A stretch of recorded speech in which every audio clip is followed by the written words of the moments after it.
Critical Blast, where pop culture gets blasted.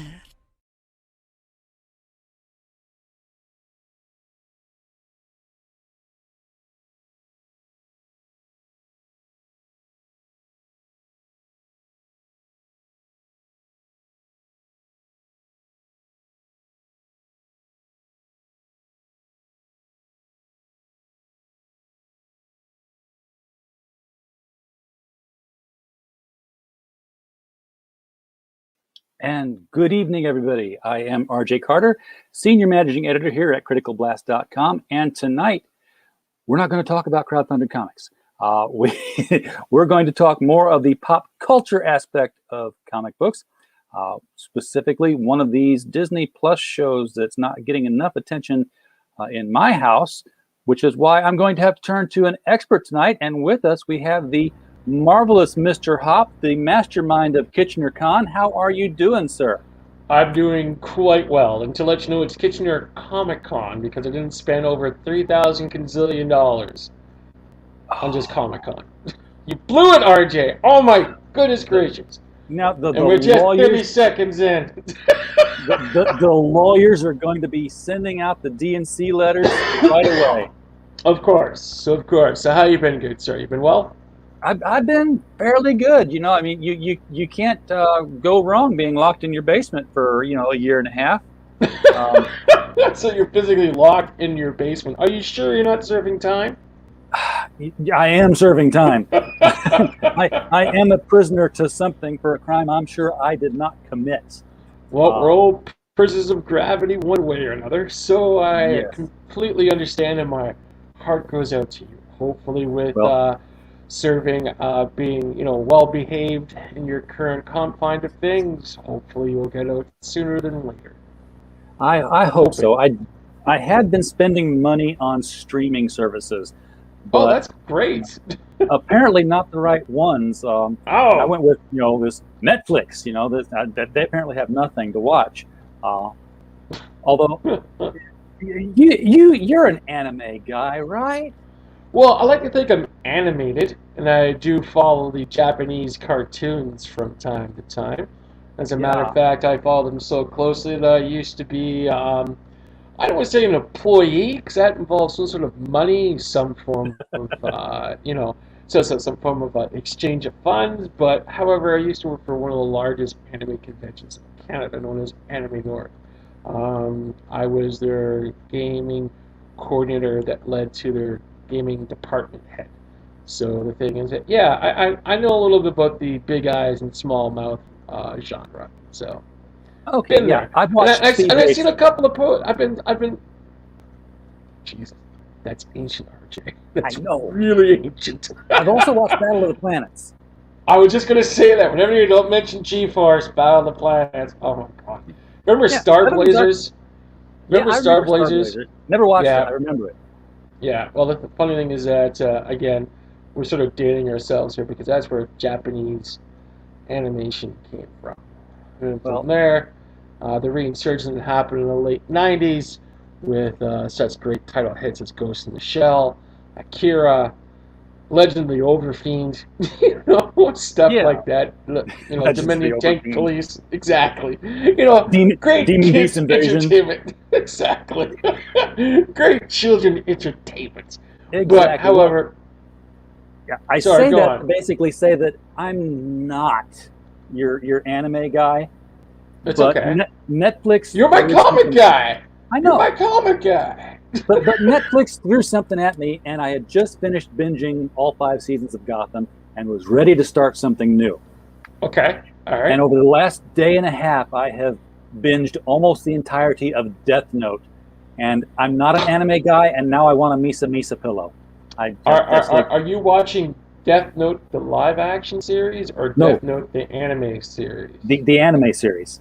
Okay, that's good. That's good, because the full-length North American Netflix exclusive of Death Note was absolutely deplorable on all levels. It's one of the few things I would not watch that unless if you're on a dare or a bet, if you know what I mean.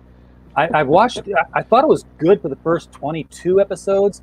and then it kind of jumped the shark. I think it was like almost like 22 would have been the end of a season, and then forward would have been like the next season. But they're all calling it season 1 for all 37 episodes, and it's basically like when L is dead, that marks the end of the season, and then Near comes along. And I'm like, oh, here's a guy who's even more autistic than L was, because he's like constantly got to be looking at a toy or juggling dice or something. Like no, it's kind of funny because again, Death Note is one of those older series. It's what I want to say 10, 15 years old, if not older this time of age. So yeah, it's really an older series, but it was great when it first came out because no one saw that coming. And on top of it, I'm getting so much questions about the culture because there's the episode, of course, where well, you're ordering a pillow, so obviously you're getting some of it. I just want it. Good, you just want it. but I'm like, they've arrested Misa at this one point, and she's, not they're the police, mind you, and they've arrested her. So they got her blindfolded and her dress is ripped and she's bound. I'm like, what kind of police are these that did this? But welcome to Japanese culture. but then she's talking to them as, Mr. Stalker, and aren't you going to do this and this, and your video won't sell very well if you don't do this. Like she's cool with it. Like it's like, oh, I've got a stalker who's kidnapped me, and he or she is going to do these things and take videos and then let me go. I'm like, seriously, this just happens in your cartoons? Yep, pretty much. Okay. Sometimes you just have to roll with it. And hopefully it doesn't end up in a really bad place where it's like, what was it, Escaflowne? That was a great anime series from back in the day. It's like this huge build-up, and you could just see every episode just ticking along normally. And then all of a sudden you realize there's 26 episodes, and you're episode 24, and there's no way in hell they'll be able to wrap this up properly. When you finally see the last episode, you kind of go, what just happened? The worst ending ever. Worse than the Bobby Ewing shower scene? Okay. It was just bad, but again, that's just the fun and enjoyment of anime in general, because basically when one series ends, another one comes down the pike. So one of the few things that really got me into anime was a series called Record of the Lotus Wars, which is basically a fantasy D&D-esque anime super hype train type like production. And again, back in the day before Netflix was a glimmer in Blockbuster's eye, it was one of those things you had to rent on video, and of course the videotapes were stacked like this big. I used to on my bike, and I used to pedal back and forth where I was living in Oakville, going to Sheridan College. So the thing is that watching this series completely through was an absolute joy. And then of course by accident, because I pretty much watched all of the anime that my local Rogers video store currently had. And I got into a series called Digimon, which was a North American animated production versus anime itself. And the thing is that it was a guilty pleasure. It was tons and tons of fun. And then after that, anime just kind of went to the mainstream, and then from there, things were changing because it went from, you had everything from the video store to going to digital, and that's great. By the way, to let you know, my site is still very bad. What's this on the bottom of the screen here? I will be reading the chat. Robert Roberts is here. Hail Xenu, is Captain America a white supremacist? I just assumed he would be when he wasn't black. And he's trying to jumpstart the whole Falcon and the Winter Soldier discussion here. Oh, he's trying to push us along to today's main subject. Yeah, he's like, come on, guys, move along. Because he's not watching. Yeah, what do we got He's here? not watching the Falcon because it's Disney, upon which he has given up, and I get you. I'm sorry to hear about that, because episode 4 was absolutely fantastic. I'm waiting for DVDs. I don't have the Disney Plus myself. DVDs? What's that? That sounds like an old chaotic that's what boomer Netflix type used like to, format. That's what Netflix used to give you to watch their stuff on. Right. Oh, jeez. By Yeah, the way, yeah. you mentioned the Rogers Video Store. He went to school with Ted Rogers' kid, probably the richest kid in Canada, except for the Eaton family. Well, that's So, awesome. That's awesome. Yep. Yeah. Again, I used to rent exclusively from Rogers Video because I had this student discount card that gave me 15% off on all my video rentals, and they even went rent one, get one free any rental over 7 days. Like basically, you had your new releases, we only got for one night, and you got the sort of like newer new releases, you get for 2 nights, and then you got the rest of their library, which is basically a 7 day rental. So it was like rent one, get one free, and I looked at the anime section, and I kind of went, yes, please. yeah, I mean, I have seen, technically, I have seen anime, but I've limited it to, good. I've limited it to movies. So Okay. I've seen Princess Mononoke. I can't remember anything about it. That's awesome. I've seen My Neighbor Totoro. Okay. But when I think of sitting down and being an anime fan, I'm thinking of okay, you got to commit now for decades. Yes. Well, we're right now, in my most humble opinion, the anime scene in general is always doing fantastically well because, unlike in North America, they really know their audience, which is quite vast. And the thing is that they know how to cater to that audience. Versus here in North America, it's like you will like anything we publish, and if you don't like it, it's because you live in your parents' basement and you're just a troll that hates our stuff. Plus, if you do like the Japanese animation, well, first of all, we're going to fix it so that you'll like it our way. Yeah. And it has to be funneled through the Funimation localization of course. technique. So I'm not eating whatever these Japanese things are that would make you have to go learn something. I'm eating jelly donuts. Yes. Don't look anything like a jelly donut, but that's what I'm eating. I like the jelly donuts. They create yummies. But however, yeah, you got it. but yeah. So basically, again, here in North America, a lot of stuff really sucks. We're probably in the worst pop culture drought I've ever seen in my short time on this rock that spins around their sun ever. Meanwhile, in Japan, they're just pumping up the hits like crazy. Ever heard of an anime series called Demon Slayer? I have heard of Demon Slayer. In fact, I've seen it on my Netflix. It was the next big thing that popped up because I've watched this. Awesome. Before a giant gorilla beat the crap out of a giant lizard, it was the #1 box office opener on the planet, coming as like $300 million. And the thing is that it completely dwarfed anything the North American box office released this year, hands down, in one full-length animated feature release. Well, now you've talked me into watching it because it's a feature release and not a series. Yep, exactly. Plus, on top of that, the manga, which is Japanese for comic book, I think. Yes. Basically, that one title alone as well pretty much has grossed the whole North American comic book publishing industry in one title publication, which drives me nuts. It sold 90 million copies in a country with 120 million people. Yep. And also move a little bit forward with things. I'm pretty sure you heard this as well, but for the individual who hasn't, since manga is selling so well across the seas and coming over here, they're actually running into a major publishing issue. They're running out before the actual printers could print off more copies, which is amazing, because the thing is that we're looking at extremely shortfalls here in North America when it comes down to our favorite pulp culture superheroes and just pop culture in general. Meanwhile, in the Asian markets, they're selling this stuff out like hotcakes. They can't even keep up with demand. So it's just mind-boggling that because they have the same pandemic that we do and all the trials and tribulations, but however, they're just not selling out. They're selling out so much they just can't keep up with demand. Just imagine if Marvel and DC had those problems moving forward.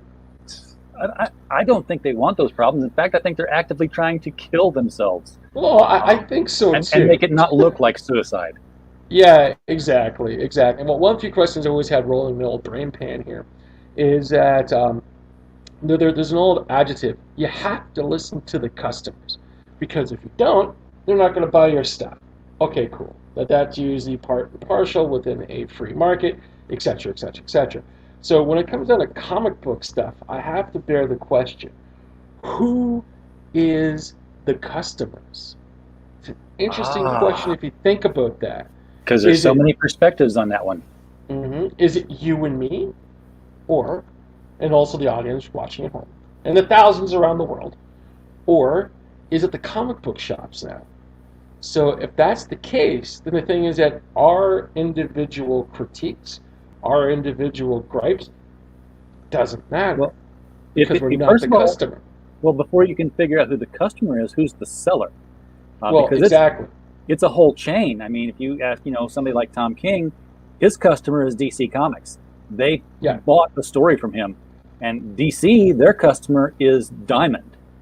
Uh, yeah, Diamond is the one whose customer is the shop, and yeah. at that Well, point, that's when the I sales think, territory. never to correct you, RJ, except I don't think Diamond is the customer. They're just the distributor because basically they're getting their orders from the comic book shops, which makes them the customers because without their orders, basically Diamond goes, we don't want your product, thank you.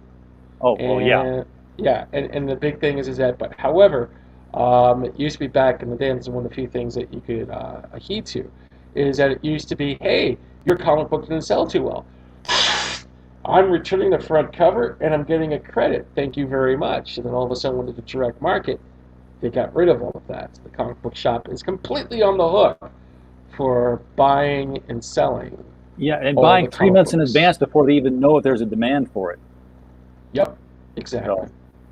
So, so that sucks for them.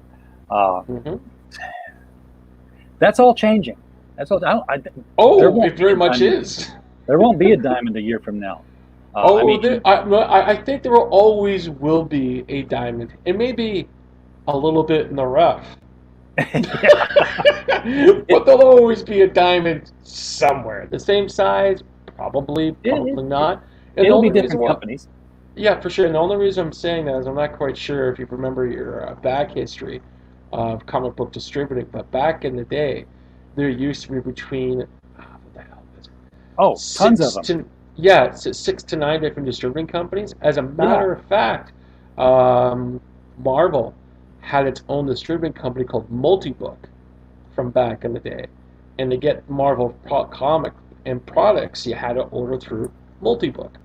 And basically, when they got absorbed into the whole deal with Diamond, then basically they kind of sold it off or liquefied it or do whatever big companies do with their smaller company stuff. Yeah, I used to So ride it's with my comic shop guy to Friendly Frank's, and in his van, and just bring back crates of comics.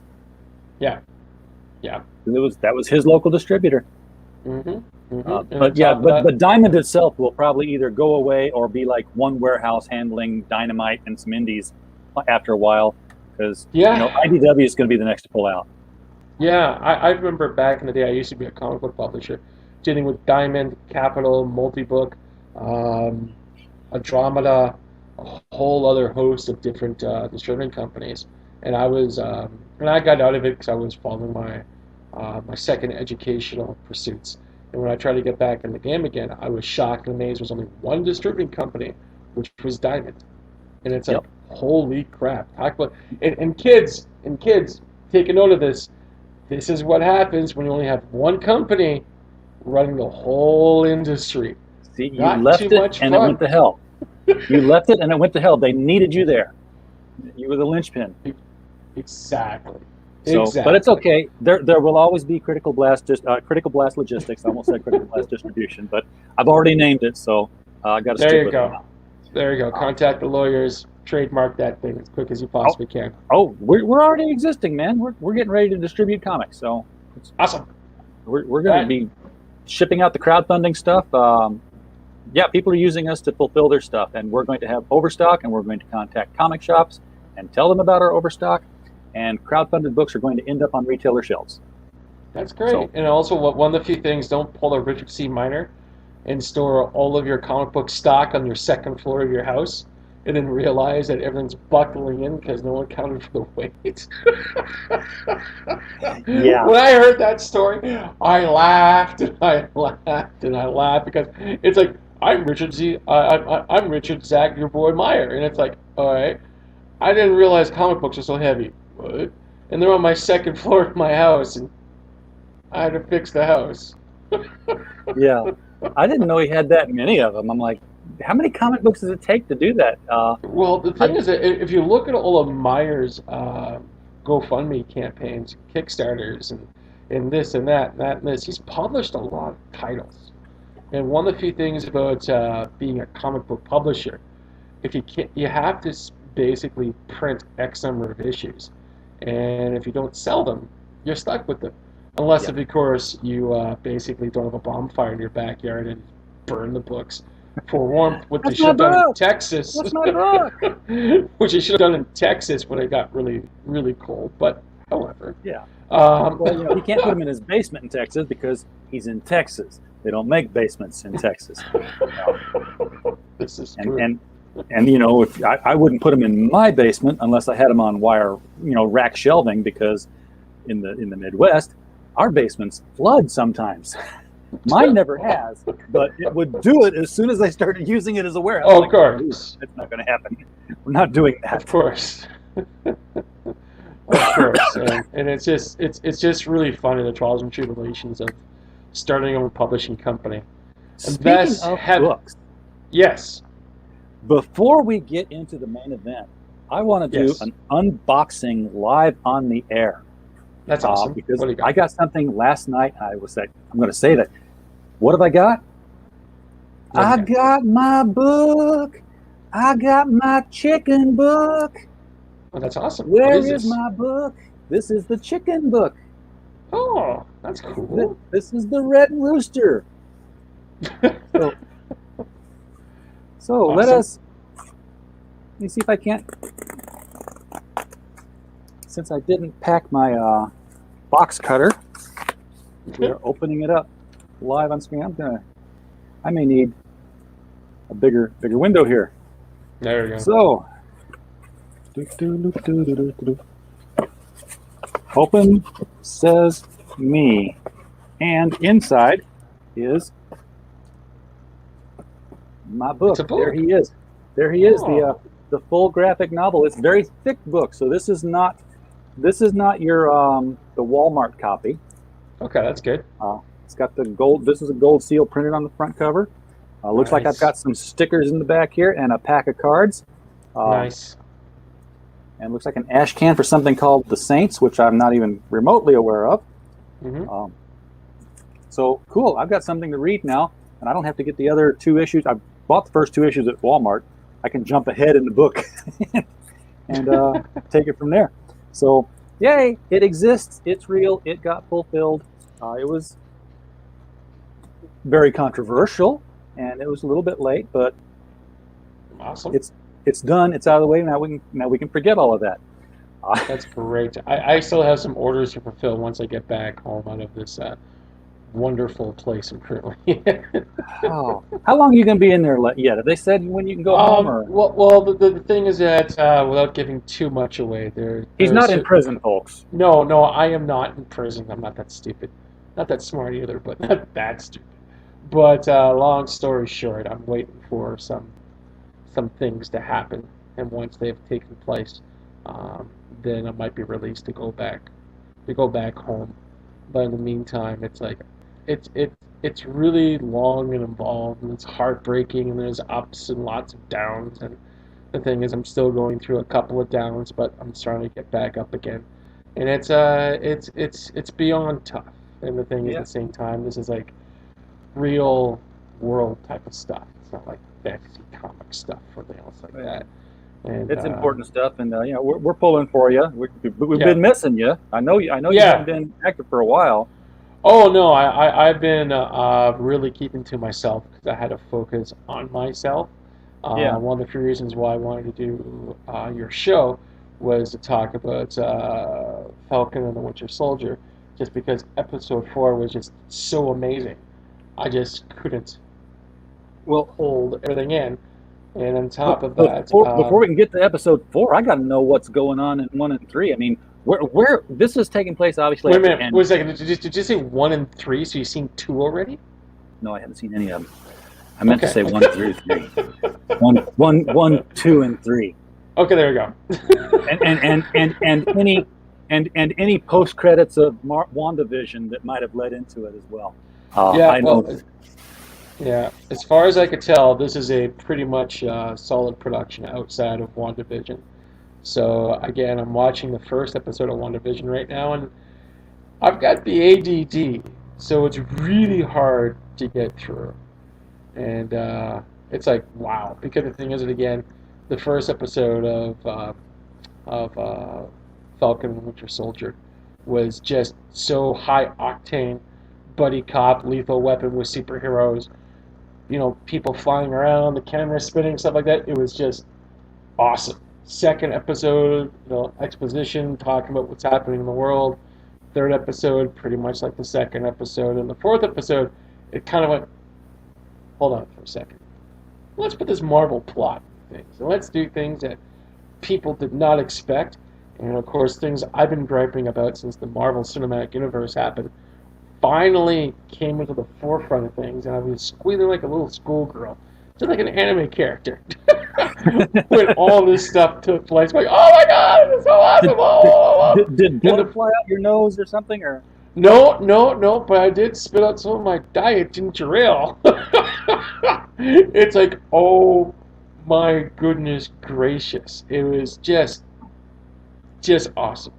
Just awesome. Because everyone's going, the Schneider cut from DC is great. Blah, blah, blah, blah. I'm like, uh-huh. 4 hours later, oh, it's over? Okay, that's cool. Meanwhile, this is like, bam, it's done. Yeah, well, like, we haven't got the 7-hour Peter Jackson cut of Justice League yet, but Peter Jackson. That would be awesome. And I'm gonna have some diet ginger ale as we're talking. So how the comics? Does anyone have anything they'd like to add before we hop into episode 4 of the Falcon and Winter Soldier? Let's see here what we got. Erwinberg is being the good wrench out here. Follow the world-renowned Mr. Hoppe on his Twitter account. We've got your link there so that people can do that. Awesome. Yep. And right now I'm talking about fruit. And other fun stuff, because one of the few things that we get here a lot in the hospital is bananas. So when I got like an apple, I'm going, oh my god, I got an apple. So well, if I'm you're being yummy. Yeah. Right? See how I learn? I just absorb knowledge like a sponge. You gotta learn good. So Robert Roberts has a question. He says, does the Japanese and Korean manga and anime sell in China, or does the CCP throttle them? Well, I believe they get throttled, and on top of the thing I found out recently, due to Demon Slayer, getting over like $300,000 million in the box office, the Chinese government has already enlisted not 1 but 10 full-length animated features, and that designed to be set to basically be created and sent out, which is kind of funny because when the anime renaissance took place in the 90s, again, the reasons why they were so good in just breaking everything is because they were heavily funded, and it was absolutely fantastic. So now we got a government body, being the Chinese in this case, basically saying, here's lots of money, go out and make us more propaganda. They're going, okay, thank you. Yes. So it would be very interesting what the Chinese government, the Chinese country could actually come up with. We had we had James D. Lee on our open mic Sunday. We were talking anime and manga, and he brought up an interesting thing about how the Japanese government is using manga anime producers to do their own propaganda. Of course.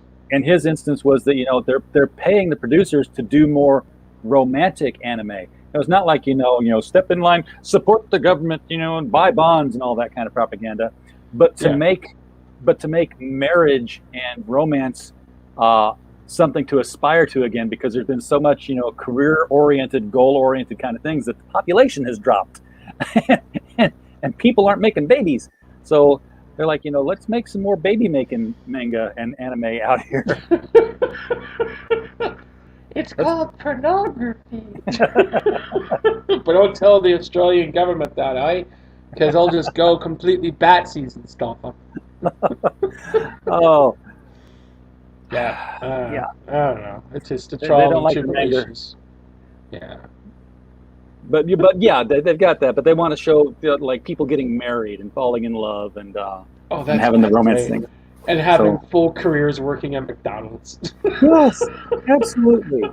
Why not? Oh my gosh. When I heard about that and saw that, I went, you have to be kidding me. Here we go. Anime. Oh, what do we got? And Herrenberg saying that all that Meyer had to do was build shelves and turn a couple rooms into a mini warehouse instead of stacking them all on the floor. They're called load-bearing walls for a reason. So yes.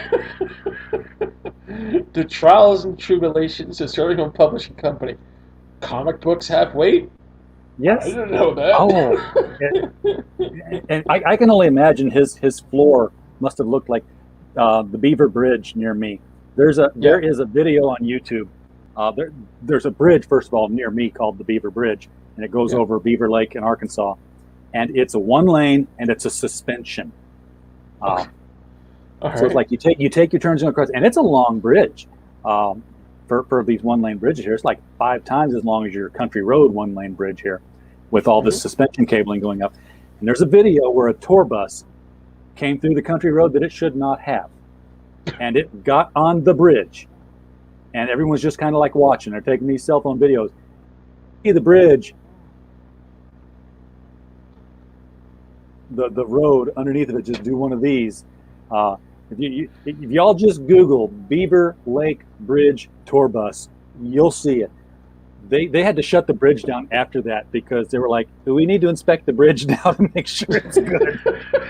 Around here, children almost died, so we have to check out our infrastructure of the bridge now. Yeah. Okay. Now, I've seen it do it myself physically because I was there when, not a tour bus, but out-of-staters basically said, well, there's nobody coming. Let's all 5 of us in our chain get on there and, car. I'm like, oh, you stupid people. And I saw the thing, just do this whole little buckling under their tires. Like, I'm not going to get home. There's like a 50-mile detour around this lake to get back to my house from there.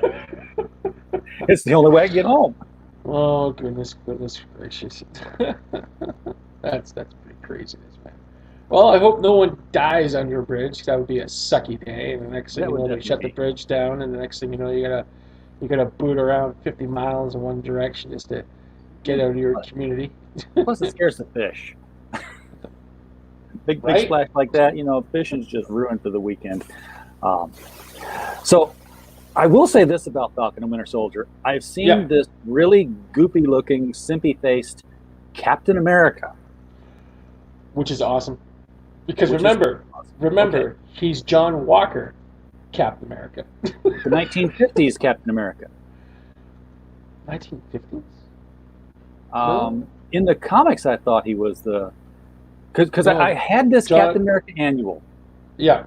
And it was a big cosmic cube Captain America annual, and it was like showing Captain America through the different eras. So like, here he is in World War II, he's frozen in ice, and in 1950, they put another Captain America and Bucky out there because they thought they thought Steve Rogers was dead. And I thought that was the John Walker one. Wasn't that the one that was like, racist and was like, going into the ghettos and beating people up there? Well, basically, as far as I could tell, in the comic book stuff, and the thing is, there probably thousands and thousands of viewers basically correcting me. John Walker was the Super Patriot in the comic book series. And the thing is that if there's overlap here, I don't really know too much about it. I just know that Super Patriot basically came out, and then when Steve Rogers stepped down as Captain America, Super Patriot took over, and then after when he realized he couldn't live up to the ideal of Steve Rogers' view of America, then became the U.S. agent. and basically swap what Steve Rogers was Okay. doing, stuff Yeah, like that. the And at the same time, 1950s was William Burnside. okay, there we go. Thank goodness I'm not that far off. So Cool. yeah, and then on top of that, when Walker was super patron, he hanged out with a bunch of guys, and this is the best part. They're all wrestlers, so he used to hire them out to basically fight them in the general public, and basically say, "Look, I'm a great American superhero, just like Captain America, but I'm more this and that and blah blah blah, and I like to save people and do the TV circuit and stuff like that." It's like, So he's got oh. no superpowers at all. He's just wearing a costume. Well, the thing is that in the comic books, he made a deal with the oh god, it's tip of my tongue. Mephisto? No, no, Power Broker. Oh, okay. The Power Broker character. And the thing is that Power Broker gave John Walker and three of his other buddies who were wrestlers the super serum to basically do whatever they wanted to do. And, you know, just because of comics, ta-da! New heroes were born. Exactly. Yes. And, take drugs, get strong. Remember, kids, say your prayers, eat your vitamins. Oh, okay. I am a real American. Exactly. So, from all of this, the TV series, if you could call it that, it's not quite a movie. It's not quite a TV series. It's like lunch and breakfast, the thing in the middle, which is brunch. So I don't know. Whatever. It's a long form story. Exactly, but the cool thing that I like is they're not following the comic book mythos beat for beat, but they're slowly inserting different elements from the comics, which is really really cool because that also explains, but also the effects that took place in episode 4 as well, which is just yes. This all just clicks together and rolls away happily, and it's just awesome in my opinion. Because basically the thing is that I wish they did this in episode 2, because right now there's only 2 more episodes left from this, and they super peaked. So the thing is that there's only 2 trajectories: is keep going up, which will make me a very happy fan, or you start going down. So it's like, or the third one is you start leveling off. So the thing is, again, they were expecting, I think people over at Marvel / Disney were expecting things to peak, but they weren't expecting this. Because one of the few things that you just mentioned at the beginning of our broadcast is that a lot of people have been talking about this series, but they haven't really been over gushing it. Yeah. Unlike WandaVision. And all of a sudden, like Baby Yoda, bam, from nowhere, everyone and their uncles are talking about this, and I think it's really, really cool because again, this sort of puts the spotlight back on the comic book publishing industry as well. Because it's sort of like when you have a breakthrough like this, it's like, okay, publishing comic books, what are you going to do? Oh, what's that? You're coming out with another series of America?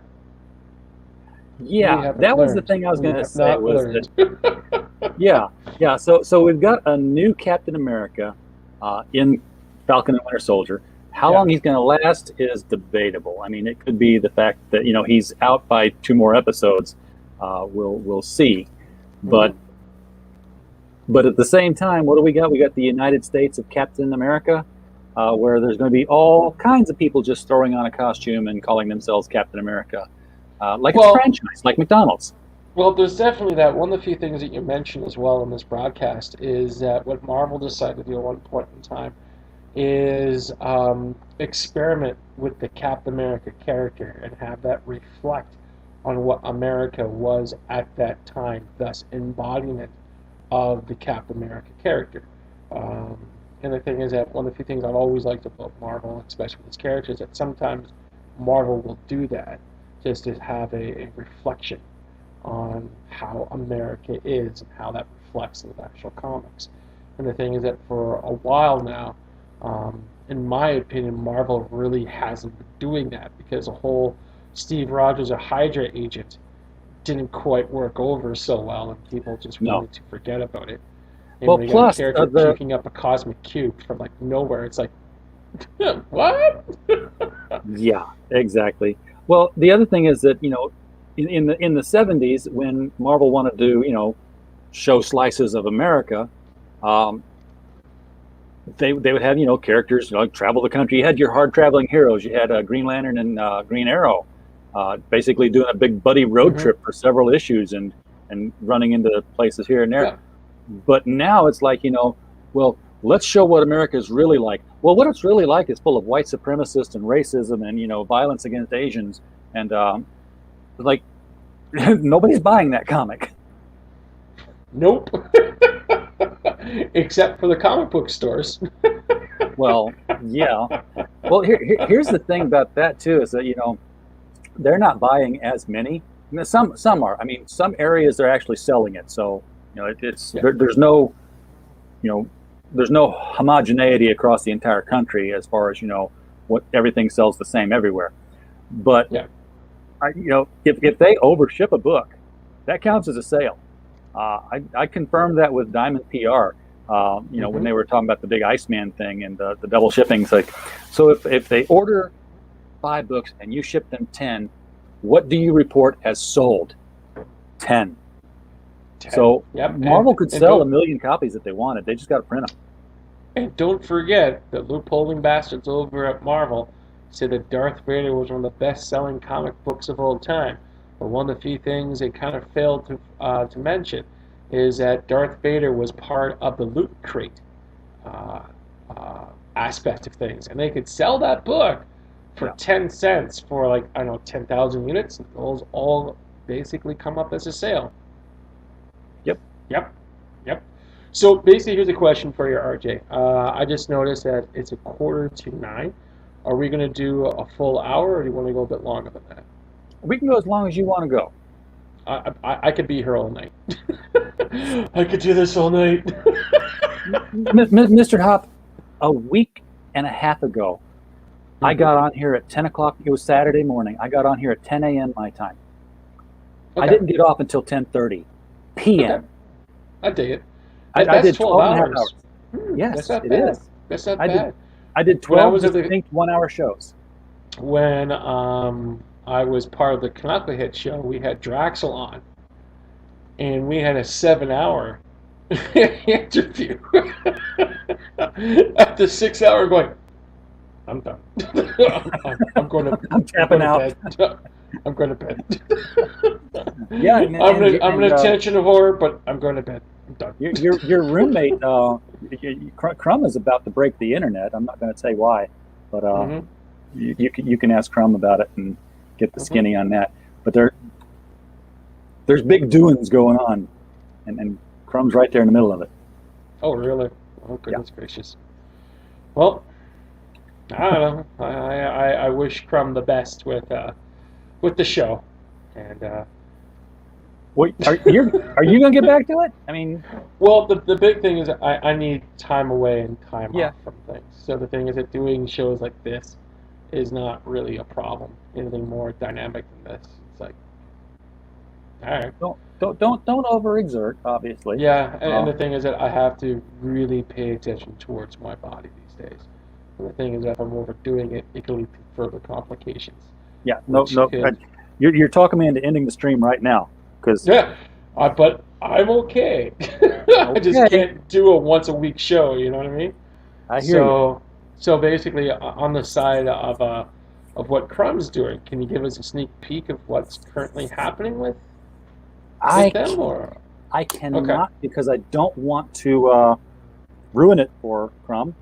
okay, gotcha. All right, we'll leave it a surprise because hopefully sooner or later Crumb will talk about it in broadcast. Yeah, So. it's been told to me in some DMs, and it wasn't going to happen one way, and then I got a DM later. They said, "Oh, it is going to happen now this way," and I'm like, "Are you going to be doing it, or can I do it?" And she's like, "I'll be doing it." I'm like, "Okay, good. You run with it and you handle it." Okay, cool. We'll see what happens. It'll be an interview. It'll Okay. be an interview with somebody. Okay, that's cool. That's cool. Glad there's not legal problems. I'll tell you after the stream. I'll tell you after the stream. Okay, sounds good. So should we get into? Oh, what's this? Herrenberg saying, with the popularity of Glow in WWE, you would think Marvel would introduce the grapplers.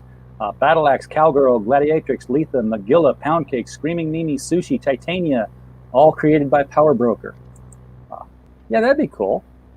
That'd be very cool. I'm surprised that Marvel doesn't own, Disney doesn't own WWE by now. There's been talks about that happening, but we'll see what happens in the future, because right now they're part of NBC, so Peacock. Yeah.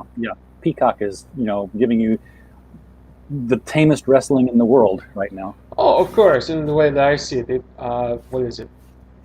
Peacock bought the distributing rights or something like that for WWE, like for $1 billion or $2 billion, something crazy like that. I used to be really super heavy into WWF and WCW, not as a sports person, because I've never really been a sports person. I knew that, a booker was taking care of all of that scripting and everything. I wasn't going to say it was fake, because then you had to get in the ring with them and prove it. And I'm like, no, they're athletic. they do these things, but they know how to. Yes. But I followed it for the storylines. And just, you'd get hooked on this little bit of a hook, and then they'd run out. And then you get a little bit more the next time, and it doesn't get any resolution. But that was my baseline. And then one day in Sanford, North Carolina, my wife and I pop into a Godfather's Pizza for dinner, and there's like nobody really there. Small crowd, but it's not like bustling.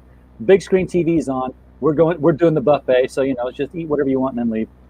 We ate pizza for an hour and a half because we didn't want to leave, because on the big screen here was like wrestling, and we didn't know who any of these people were. But all we knew was there was this guy with his shirt tied around his waist, and he was wailing into another guy with a 2x4 with barbed wire around it, and the other guy's bleeding, and the other guy's just kind of sitting on the floor letting himself get beat until he finally gets up and says, "What about me? What about Raven?" And I was like, who are these people? And that was my introduction to ECW. Like, I don't know what that is, but I want more of it. and more pizza, please. And more pizza, please. Yes, I will continue eating pizza as long as you keep this on the screen. That really worked against the pizza place, because I'd already paid for it. It was a buffet, all you could eat. So it would have been to their benefit if they'd turned it up and made me leave. America, with all their TV wrestling and all you can eat pizza, it's a wonderful country. Yes. Well, eventually I did get more ECW, because they got bought out by one of the two franchises, and it was completely tamed down from the. So. Of course, and then they brought it back with all the bubble wrap and nerfing the hard edges they possibly could. Didn't quite yes, exactly. But the belt looked nice. It's like a giant car radiator. My goodness. Speaking of wrestling, have you seen the new WrestleMania that took place over the weekend? I did not see WrestleMania. I was told that it has 1 million more viewers than my show. And they have a live audience. Yeah, they have a live audience, and also a cardboard audience as well. Let's not forget the cardboard people. No, they didn't do that. Oh yeah, they did. Did they had to? Did they print multiple copies of the same cardboard people? That would be funny. But I mean, not like all the same person, but like, hey, here's a block of 8, and you can see that same block of 8 up here and this same block of 8 over here. There was a sports game that took place a few months ago, and to fill the audience, they used cardboard cutouts, but they used all the characters from The Simpsons or something like that. That would have to be a game that was broadcast on Fox, one of the Fox Sports channels. Yeah, I think so. So they could get away with it. Sure. But that would be funny to see in the stands. But the thing is, at the same time, I didn't watch this year's WrestleMania just because it's a 2-day show now versus a 1-day show. And the thing is, I have problems watching a 3-hour bad Raw. So it's like, I don't know. But I caught bits and pieces of it and stuff like that. I heard the first night was pretty okay. The second night was like, it's the second night, which is our biggest show. And, well, we're done. It's like Comic-Con now. It's a multiple night event. No, Yeah, well, that's the biggest thing I'm walking away from this because again, what Vince McMahon wanted was a live crowd, which he got. At the same time, he wanted to turn one of his pay-per-views from a 2-hour pay-per-view to a 2-night pay-per-view and make it a spectacle for the ages. And I think he's got the road work to that again next year because obviously doing any form of an event in today's pandemic is not just hard, it's super duper hard. no, it killed the XFL again. Oh yeah, well the thing that no, it didn't kill it. It's on hold. It's on Dwayne hold. "The Rock" Johnson with his mega rich buddies bought the XFL out, and the thing is that they plan to relaunch that pretty soon as well. So Because I know St. Louis had a franchise, and I was like, okay, well, cool. There'll be football in St. Louis again, even if it's indoor or whatever the stuff is. Yeah. And then there wasn't. Yep, because I think what happened was they launched it, COVID hit, and they had to cancel it. Vince McMahon sold it like pennies on the dollar. Dwayne Johnson and some of his buddies bought it up, and they plan to relaunch it sometime shortly. So, I don't know, man. Wrestling. Football. Yeah. Dwayne Johnson's got to be top of the list too, by the way, for people ready to do some Star Wars voice acting. Because when they do another Star Wars movie and they put Geode in it, Oh, Jesus Christ. it should be voiced. Geode should be voiced by Dwayne Johnson. I don't think anyone should voice that character. Why? Because it's a rock. And he is The Rock. Well, he's Dwayne Johnson. Yeah. He's got the Rock nickname, but he's not a rock. I know. I just think it'd be funny if it says nothing, but everyone's picking up a conversation with it, thus reflecting their own wants and needs from the character that just sits there in the corner.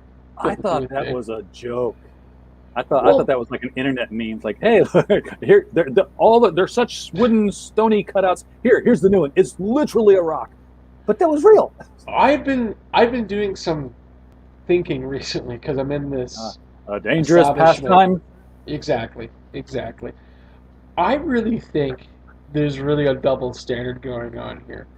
Because I think, well, allow me to complete my thought in full. I personally think in Hollywood that a lot of the creative people have been handling this garbage and crap. And the thing is that they're looking at this and this is all the pre-production stage. And they're reading this stuff going, I think this is complete garbage. They give it to their readers and their helpers and stuff, and they all come back with the same thing, which is complete crap. And it's like, what happens if we insert this into it? Do you think they'll go for it? It's complete garbage, and they basically do their pitch, and the person goes, "That sounds awesome. We'll roll with that too," and they just make it even more crappier. Because because you would think someone at Paramount would sit down with Star Trek Discovery, write down an acronym. It comes with STD. You would think, oh wait a minute, we can't run with that. Let's make something different here. Yeah, exactly. There was back in the dark ages, Mr. Hoppe, before there was an internet and office political and social jokes were distributed by paper and people would pin them up to their walls. There was this story and it's probably still being circulated to some degree, but it was basically the king put out a proclamation and he said, take this to the people and find out what they say about it. And they took it to it went all the way down the chain, and finally the low guy took it to the people, and they looked at it and he said, "It is a crock of shit, and it stinketh." And the guy came back to his boss and said, "The people say that it is a load of manure, and it is very strong." And he takes it to his boss and says, "It is that which promotes growth, and none may abide its strength." And it gets to the king, and it's like, this will promote growth all over, and it's such a strong thing. And that's how policy gets made. And that's how that's how Star Wars gets made. The fans know it's a crock of shit, but somehow it's getting to the producers. Star Wars, Doctor Who, Star Trek, soon to be Indiana Jones. I don't. I can't help but think that they can't be this stupid, can they? Are they trying to commit suicide, but conveniently, so that they Well, are, or rather, not inconveniencing RJ, anybody? RJ, you know this isn't meant for us. I know, but we're You the ones know, paying. we the most expendable cash, the most expendable time, not made for us. You know, It's not made for us, but it's and on our top of fault when it that, fails. RJ, when it comes down to it, they're looking for a tax break. So, Yes, if it makes no money, then they could write the whole thing off, and the corporation makes even more money in the process. Look at exactly. Thundercats Roar. That was a fantastic, wonderful piece of literature that should have transcended through the ages. And, Hmm. within the sixth episode, it just got pulled because, they just really wanted to get the fans upset and demand more Thundercats Roar. And that just Yeah, worked out oh so well. yeah. It's it, it's not made for us, but when we don't see it and it fails, it's our fault. Exactly, Uh, because there are white males only in every film culture in that. yeah. Because if a project fails, it's completely art. Uh-oh. Remember, it's not made. What's that? What do we got? Yeah. You roboted a little bit there, but we're okay.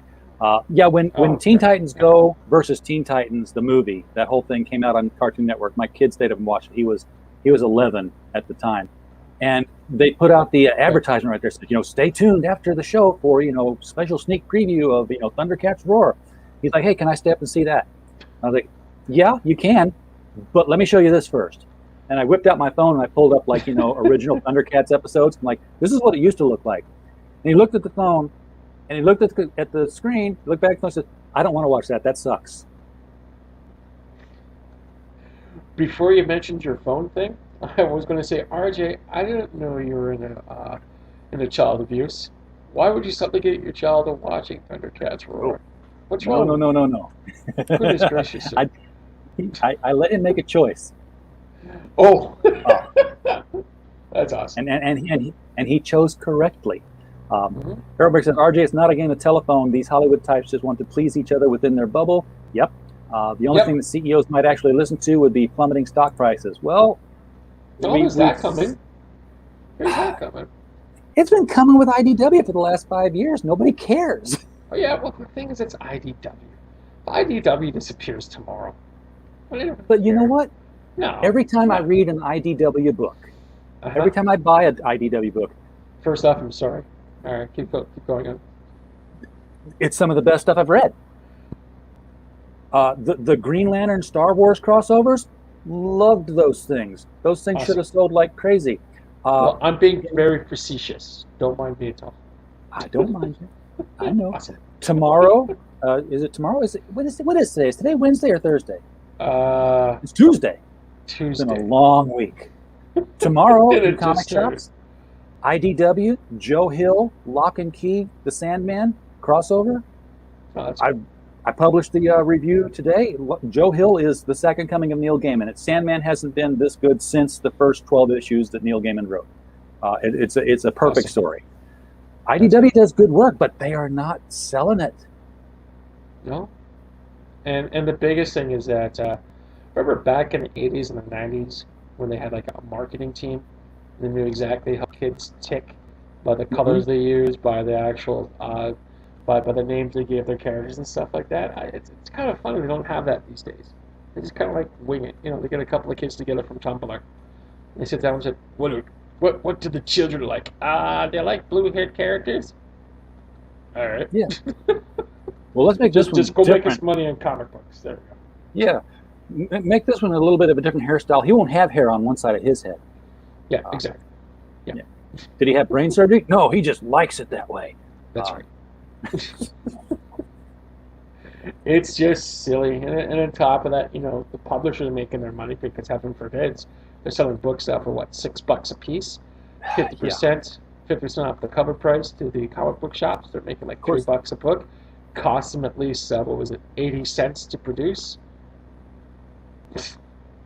Sure. Yeah, by the time you scale it down from the rolling out 20,000 copies. Yeah. Because once the presses are rolling, it just gets cheaper as each one comes out. That is true. So the big thing is that, again, publishers are winning. They know what their customers want. I don't know. I still don't think they. Well, first of all, they're not being published by anybody who loves comics anymore. They're published by people who are trying to keep their IP alive for movies and lunchboxes and what have you. Because this whole. Did you see the DC tournament of titles that's been going on this past week and a half here? Nope. Why? What's going on? Oh, you've missed it. Of course. I'm in a hospital. Well, here's what happened while you've been in the big house. Right. They put out 16 titles. Okay. As suggestions, and they've got teams, creative teams, and synopsises, and they put them in a bracket, like an NCAA bracket, and pitted them against each other, and let Twitter and Facebook and Instagram vote in polls. Who's going to advance? What book are we going to make out of these 16? Well, here's the thing. If you read the synopsis on all 16 of these things, nobody wants any of them. And it's like my grandpa used to say, give people a choice of 3 crap sandwiches, they'll have a favorite.